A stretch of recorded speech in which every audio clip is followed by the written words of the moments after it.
ខ្ញុំទៅត្រូវបងខំអីយកប្រពន្ធ6ប្រពន្ធទី1សំដីក៏ស្រួយហើយរឹកខាងរ៉ាងអើយអូនចំជាលអរៀងចង់វាខ្នងវែងពូកែដើរលេងអីឲ្យដើរតាក់មួយប្រពន្ធទី2អូនឈ្មោះដាវីទុកឲ្យចាំផ្ទះអើយឈ្មោះក្រៅហៅផលមិនចេះដើរផ្ទះផ្តាសទុកឲ្យចាំផ្ទះហើយរាំសំជាងគេ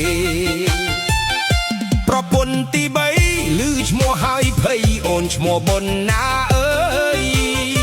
តែដើរលេងជ្រុលមុខតែក្បាលនឹងវែកឆាមិនឲ្យទៅណាអីទុកឲ្យកោខ្យល់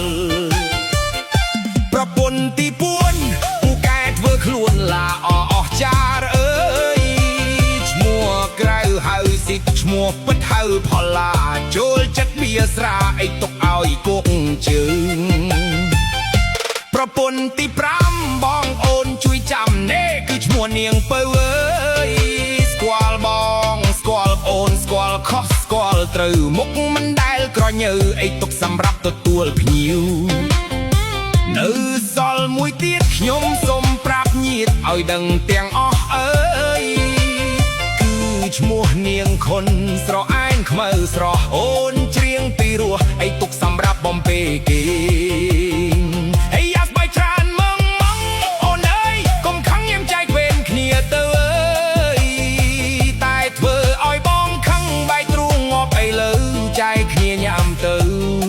អូនអើយវាស្រួលទាំងអស់គ្នាសូមផ្ញើជូនប្រពន្ធចុងប្រពន្ធដើមទាំងអស់កុំឆ្លោះគ្នាណា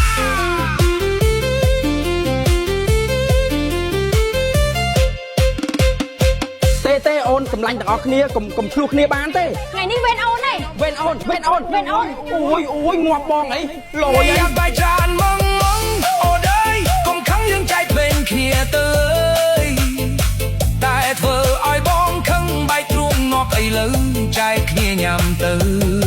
អូនអើយវាស្រួលទាំងអស់គ្នាសូមផ្ញើជូនប្រពន្ធចុងប្រពន្ធដើមទាំងអស់កុំឆ្លោះគ្នាណា